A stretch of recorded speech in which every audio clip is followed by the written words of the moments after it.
How's it going, people? Sam Slap here, and it is Monday, which means obviously it is update day, and today we finally see the addition of Addy and Rune dragons. And considering the amount of time ago it was Myth dragons came out, it's about time, no? So, what are the Addy and Rune dragons? Why would you want to poke them, and where can you find them? Well, you can get your Addy dragons and you can find them inside the Brimhaven dungeon. I dare say it'll be next to the metal drags. Just before that you got that little stairs which was always kind of cased off before. Dare say that's going to be open now, and that's where you'll poke Addy drags. Additionally, you have the Rune dragons, and those fellas can be found on Kethsey Isle. Together you need access to the World Gate, which will require you to complete the Ritual of the Majora as well as Fate of the Gods. Additionally, both of these monsters can be assigned as Slayer tasks. I do believe the Addy can be assigned by Kuradil, and Movran in Privdinus will assign you Addy as well as Rune dragons. So that, well, it's a thing. So why would you like to poke them? Well, Addy dragons don't know the drop table yet, but the Rune dragons drop some pretty things. For example, you can get an upgrade item which you can use on the Gliga boots, and it'll transform them into tier 90 power boots. Thing is, once you upgrade them to the tier 90, they will end up degrading like everything else, although they don't degrade to nothing. Instead, they'll degrade down to 0%, and as soon as they do, they transform back into the regular Gliga boots, so they go back to level 85 tanky boots. So there we go. That's what you can get from it. You can also get a Dragon Slayer ring, which I do believe is 4% damage bonus versus metallic dragons. And if you're doing it within, I think it's Kuradil's dungeon, it boosts it to 8% boost, which is, well, it's fairly significant if you're poking dragons. Although irons and steels, let's be honest, you don't really need it, do you? The other thing you can get is there is a very, very small chance that you can get a little cosmetic outfit, the Kethsey outfit from the Rune dragons. And one other note about the Rune dragons, much like the Ademus, I'm sure most of you, if not all of you, know, the Ademus which you can gain from 115 Dungeoneering, when you poke them in the face, randomly a Super Ademu will spawn. Let's call him Big Daddy Ademu. Same thing with the Rune dragons. You can casually poke Rune dragons in the face, and then Big Daddy Rune dragon pops out, and then you got to poke him in the face. And he's the one who gives you a chance at a Kethsey scroll, which will end up giving you this cosmetic outfit. So there we go. There's also some lore to find on the Kethsey Isle and possibly in Brimhaven Dungeon. There's murals on the wall, and you can kind of look into that if you're into your lore and find out a bit more about the Dragonkin. There we are. There's also some stuff being added to Solomon's store, and that, I do believe, is pretty much it. One other thing, just to make Rune dragons a little bit more funky, you will be needing Dragonbane ammo, which, let's face it, there is very, very little need for it before now. You could always use it against QBD and stuff, and then offhand whatever, and you do some pretty tasty damage, but you don't really see many people using it. Now, this is basically a requirement to go poke Rune dragons, because they basically take no other damage, or, in their specific words, deal greatly reduced damage with any other method against the Rune dragon's armor plating. So, the Rune dragons themselves, as you can see here, the left one is armored. This is what they'll look like when you first start fighting them. Basically, you need the Dragonbane ammo to poke them in the face until their armor breaks off, and then they go into this kind of dodgy little poor fella, loses all of his stuff. And then you can poke him regularly, although you'll probably want to be using range and likely going to be using Dragonbane bolts anyway, since Rune dragons apparently have a flight phase. Yeah, so that's the thing. Additionally, they also have an enraged phase, where their maximum damage will constantly increase with each attack. So yeah, they should be pretty funky to kill, to be totally honest. And that is pretty much it for your Addy and your Rune dragons. Those are your rewards, Kethsey outfit. There's murals and stuff. You can find out the Dragonkin lore. That'll give you a bit of fire making XP, a little bit of bonus XP. You get the Dragon Killer ring, or the Kethsey ring as it's called. That gives you a nice little boost of damage versus metallic dragons, and the ability to potentially upgrade your level 85 Gliga boots to level 90 power boots, which then degrade back into Gliga boots. Yeah, pretty sure that covers everything, no? So Solomon's store's a thing.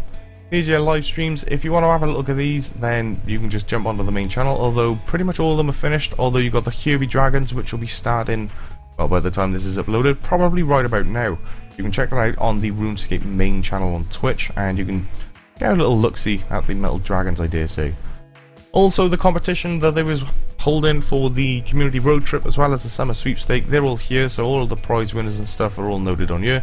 It's literally on the front page of RuneScape, so if you want to have a little gander, maybe you're lucky, maybe you're not. Either way. And last but not least, as it is Monday, and as you would expect, we have the patch notes. So graphic wise, what have they been doing? Well, Bandos, various goblins and some of Armadyll's caravans are no longer invisible in the World Event 2 opening cutscene. A graphical issue on the calibration device has been fixed, some incorrect height mapping in the wilderness has been fixed, graphical issues with the unique runes and the Slug Menace quest has also been fixed, and a graphical issue with the Death Lotus top stretching hands when interacting with the zombie gloves from Dimension of Disaster has been fixed. That's a bit of a mouthful, isn't it? Moving on to the skills and minigames patches, the intermittent issue with mobilizing armies cannons not applying correctly has been fixed. Boss kills are once again counted towards unlocking the Extreme Medallion in Dominion Tower's Rumble mode. Players can once again pick up Decimation during the Crucible tutorial. Players can now re-roll Valerio's Clue Scroll reward correctly. References to the Ham hideout old locations have been removed from the Ham vs Dorgishan court case, because it's been moved in reality. Protean planks no longer make and drop an extra flat pack when the player's inventory is full.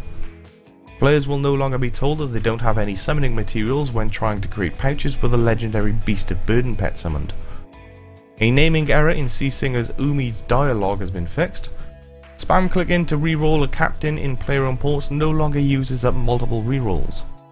Quests, challenges and your achievement patches.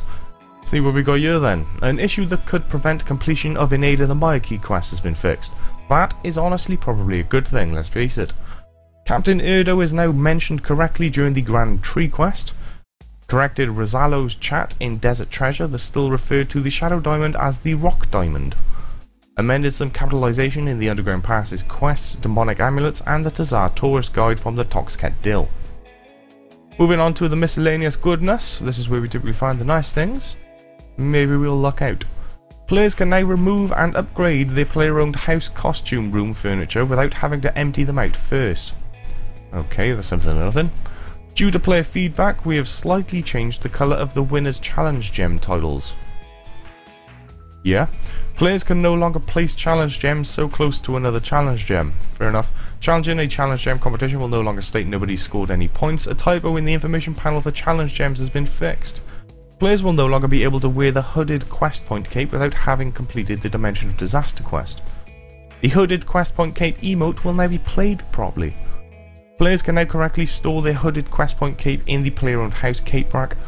Players with insufficient coins in their money pouch will now be able to toggle their quest point cape at the Wise Old Man.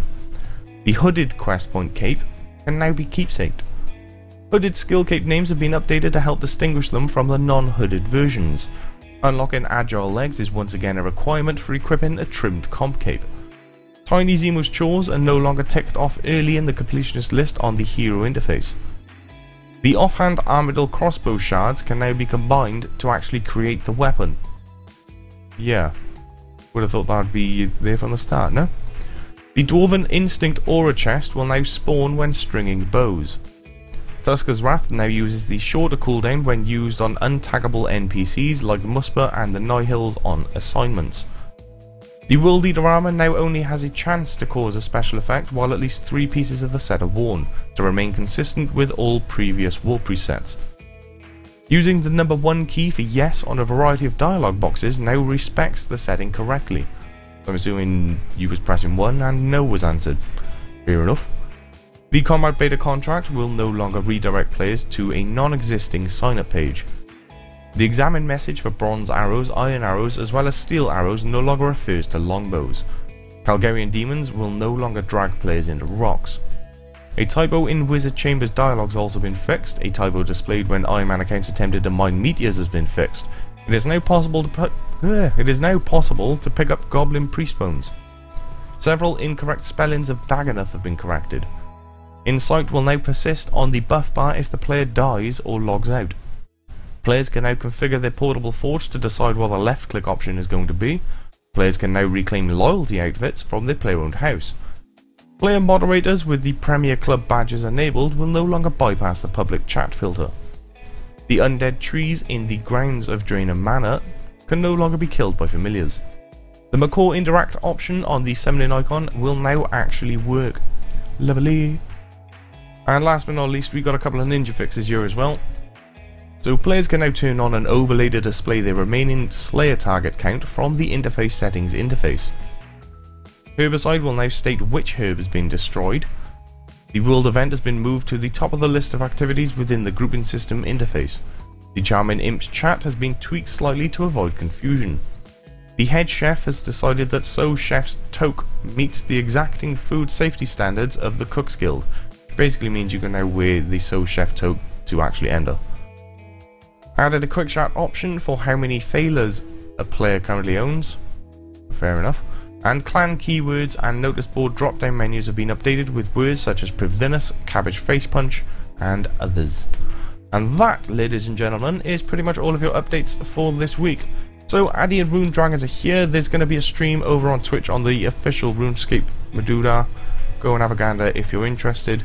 If not, make your way over to Kathy and punk some of these bad boys in the face. Either way, that is pretty much it, people. You've now been informed, so I will catch you all later. Have a good one.